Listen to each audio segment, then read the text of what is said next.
Good afternoon, everybody.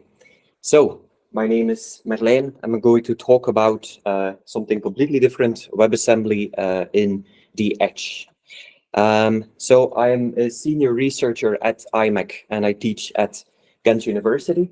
And I'm quite new to the whole WebAssembly ecosystem, but for some years, I've been part of the Ubuntu ecosystem, and I'm now part of the Ubuntu Community Council. And my research has always focused on simplifying deployment of applications. First, it started with my PhD with the edge, and then with the cloud, and then slowly it moved towards the edge. And so one of the big reasons why we're moving to the edge is because we get a lot of interest from different industry partners. This is a slide that I shamelessly copied from Bosch's presentation at the WasmCon, where they basically say automotive software is very complex. You have a whole bunch of different hardware that you want to run a whole bunch of different software on top of it. And that's quite complex. And so there's a lot of requests from companies doing these type of things who are saying, hey, in the cloud, we have this quite good developer experience. Why can't we have this in the edge and for IoT devices?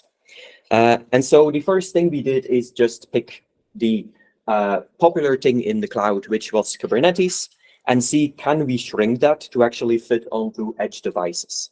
So the first thing we did was just take Kubernetes, remove everything except for the API, and do a complete re-implementation of the kubelet. This was great, but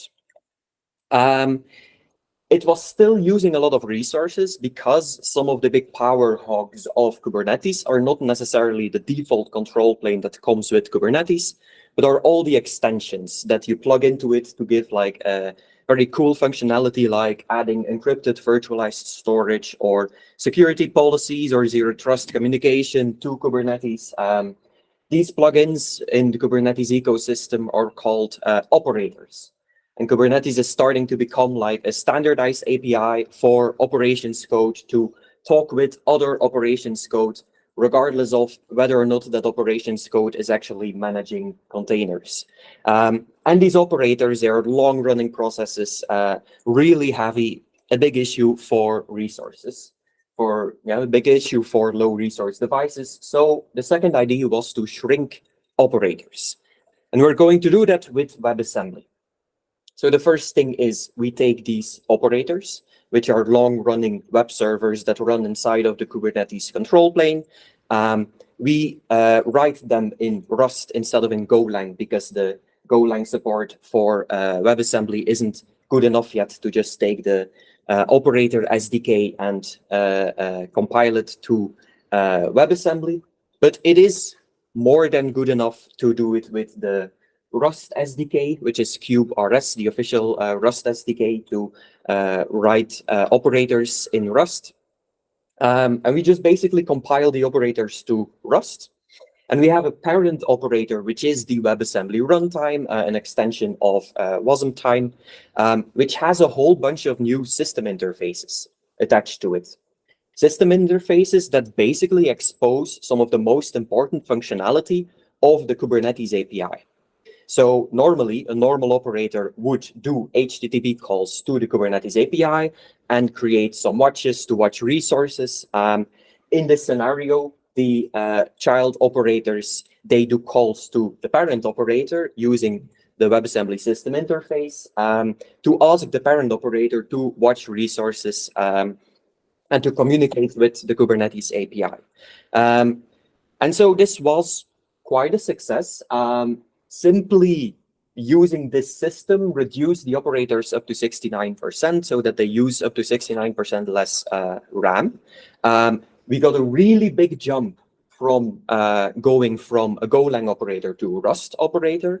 And then we got a second significant jump going from a Rust operator running in a container where the entire Kubernetes SDK has to be inside of the container and is duplicated for every single operator, to this system where the SDK is actually part of the runtime and the operators themselves are much, much smaller. And so the interesting thing is that once these operators are running inside of WebAssembly, and once a lot of the communication with the other parts of the control plane are happening through the runtime, we get a lot of really cool things that we can do with it, such as normally an operator runs all the time, even when there are no changes to process. So now we can just tell our runtime, if an operator is idle, just shut it down. And in name of that operator, you watch for changes to resources. And when a resource changes, then you start the operator again, let it process the changes, and then you shut it back down again. This had a further reduction of 50% less RAM in a very artificial, but a very worst case scenario, where you just have a chain of operators starting every operator starts the next operator, and you have like a chain of operators. This is like a worst case scenario for this system, but still in that case, it uses an additional 50% less RAM averaged over time. At the cost of latency, however, since when a change happens, the operator has to start up, and then and only then can it change stuff. So this year we were working on using machine learning in order to predict when a change in the Kubernetes cluster would need an operator to run, and then reload operators, put them back into RAM before the actual thing changed, but so that we don't have a complete cold start. The operator is already running, and we can just give it a change when it happens. Results to be published probably somewhere this academic year. I already said this. So the third idea was that since these experiments with WebAssembly really showed us how cool WebAssembly actually is and how useful it is for low resource devices, our idea was, okay, can we actually use WebAssembly to run workloads in the edge with the component model? Because WebAssembly can act, another slide I shamelessly stole from the Bosch presentation at WasmCon. WebAssembly can act as a narrow waist of automotive software, but not only automotive software, all software that runs cyber physical systems. You can much more easily change these parts of the stack. You can much more easily update the actual software running your devices because you have a single compilation target. It's very easy, it's very well supported. And then only the WebAssembly runtime, only that part you have to compile using like the device specific SDK and like weird versions of C that don't support half of the functionality that you want to use and stuff like that. But this adds an additional problem. What about drivers? Because here you see drivers are actually below the stack. So below the part that we can easily update. So this means that if you have a car or an industrial machine and 10, 20 years later, a camera breaks and you want to plug in a new camera, but the new camera, the old camera isn't built anymore, isn't sold anymore. You want to plug in a new camera, but the new camera isn't supported by the drivers that are on the device. What do you do then? Well, we're trying to solve this by basically running the drivers themselves in WebAssembly as a WebAssembly component. However, we need a couple of things to do this. So here you see the proposal. You have the runtime. The runtime has a generic interface, such as USB. So the platform has to have a generic USB driver, but not a USB driver for every specific device.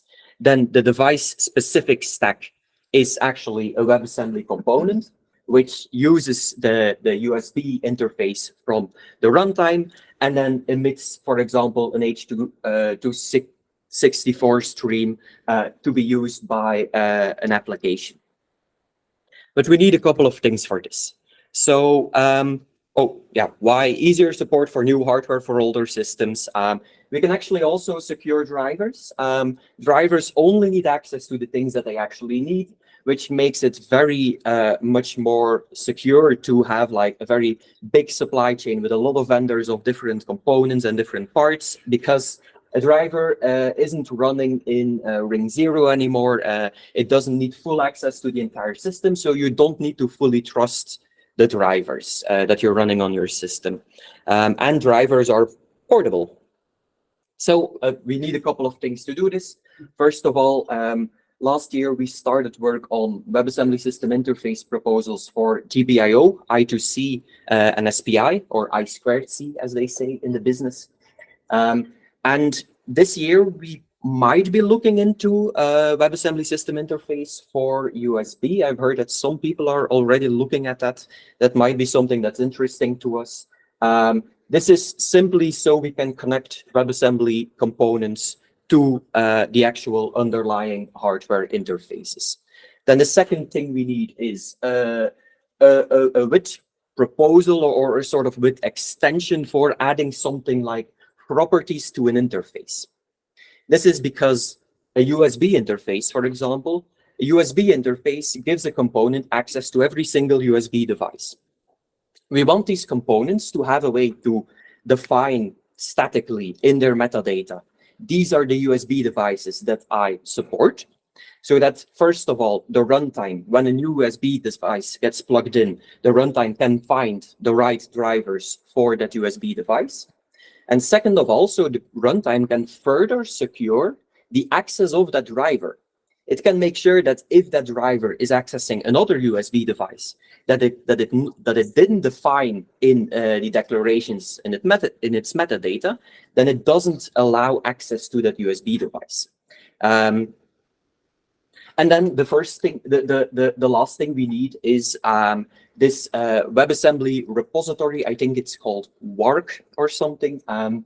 It's a great proposal. We're really looking forward to how indexing will work in the WebAssembly repository, because we would really like then indexing for interfaces and the interface properties that we will propose. So that once this is built, the runtime can simply use the WebAssembly archive to say like, okay, hey, I have a new USB device plugged in, and I have an application that wants to wants to consume a video stream. So it searches the archive for all components that plug into this USB interface with these properties of the hardware that's just plugged in, and then also have an interface to create that video stream, so that you have like, it can plug in the components that are needed, it can plug in the drivers that are needed, and find those drivers in an archive. So this is basically what we're working on right now. Last year, the GPIO interface proposal was a bit more fleshed out into a very rough proof of concepts with a bunch of benchmarks. You can find it on GitHub. Compared to gvisor, the interaction, the overhead of the component model interaction is great. Compared to native code, it's not so great, but we still have to do a lot of deep dive into where does this performance overhead come from, and how can it be improved before we can actually come with some concrete advice to the people building this. So thank you. If you're interested in this work, please let me know. Feel free to send me an email, and if there are any questions, I will be happy to answer them.